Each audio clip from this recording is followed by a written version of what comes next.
7 in 10 people in Washington over the age of 65 will need long-term care within their lifetime. It's expensive, and most people don't have the savings to pay for it when they need it. That is why state lawmakers passed the Washington Cares Fund. It is a publicly funded long-term care program paid for by taxes that will deduct from your paychecks at the beginning of next year. There is still time to opt out, but the deadline is coming up fast, November 1st. I talked about this with State Representative Chris Corey, who is also an insurance broker. Now, he doesn't sell this type of insurance, but he is well versed on the new law and what it means moving forward. The Washington Long-Term Care Act was originally passed in 2019, and the purpose for the law was to help enable Washingtonians to have long-term care coverage in the event they needed long-term care. Now that could range from, end-of-life care to an injury care where you may be out and need somebody to come into your house and help with daily chores and whatnot. Currently, as it stands in Washington, you either have to have your own private policy or you have to rely on Medicaid. And that oftentimes includes spending a lot of your own personal dollars down in order to qualify, and then Medicaid, the state essentially comes in and helps pick up the tab for your coverage. Yeah. So what does it mean for the average Washingtonian? Well, unfortunately for the average Washingtonian, it means a new payroll tax that's going to be coming out of your check starting on January 1st. And that is going into your dedicated account for as long as you work, you're going to pay into that. It has a maximum benefit of $36,000, which as someone who may or may not have already seen what long-term care can cost is woefully inadequate, unfortunately. And there's no cap. There's no actuarial table that says this is based on how much you make, this is how much you should pay. It is a certain percentage, whether you make $100 or $10,000 a month, doesn't matter. The question we get from a lot of folks is if they pay into the tax, then for some reason have to leave the state for a job or for family reasons, and then say they come back, when they need long-term care, will they still get it?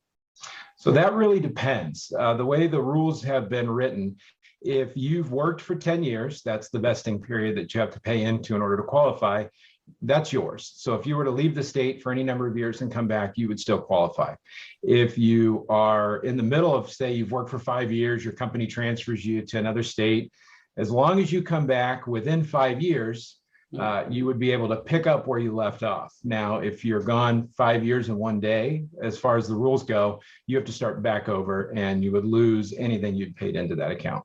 So is this mandatory for everyone? Like everyone is required to pay this? So there is an opt-out that the legislature adopted in the 2021 session that would allow you to secure your own private policy. What we've found in practicality, and if your viewers have gone out and tried to secure a policy, it's become increasingly difficult as carriers basically were flooded and were forced to shut down. There still is some options out there, but it's pretty limited. But if you do get that policy in place, we've given an opt-out. There's actually a website you can go to secure that opt-out. You basically get a letter from the Employment Security Department that says you no longer have to pay into this tax, and you provide that to your employer, and they won't take out the payroll tax. All right. So the deadline is November 1st. If you haven't started by now, are we in trouble? Is there any chance of trying to opt out and get that long-term care elsewhere? You're pretty late to the game. It's going to be really tough to get your standard long-term care policy. What I have heard recently is that if you have life insurance, some of those carriers are offering a long-term care rider, which is essentially an amendment to your policy that would allow for some coverage that would qualify for the state. Okay. But if you're in the middle of it and you're kind of figuring out what you're going to do, I would urge you to sign up for an account through the state. So that way, when you're ready to go, you can put in and file for that opt-out. Got it. Okay. So go get the groundwork started. What about later on? Is there going to be an opportunity to opt out? Say we missed it this year. Can we try it next year? As the law stands today, no. However, myself and some of my colleagues are working on ways to improve that. If this is to be, a long-term program within the state, we need to allow for new and updated opt-outs as well as opt-ins. If your employment changes and you no longer have long-term care provided through the employer, you're going to need to opt in. We think that that's only fair. If you're, let's say, a new worker, you're graduating college and you're just entering the workforce, you should be given the same opportunity to opt out as everyone else. So, legislatively, we know there are changes that are going to need to be made, and we're working to address those. Is there anything that can be done to delay this bill or this new law, like so many people are asking right now? So we've asked for a special session to go in and actually delay this implementation.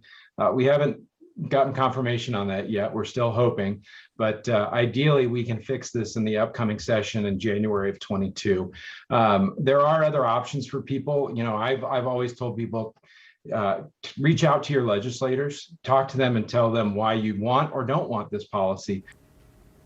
Thanks to Representative Corey for breaking that down for us. If you want more information on the Washington Cares Fund and what qualifies as long-term care insurance, you can text the word tax to 206-448-4545. I'll be doing that myself in just a moment.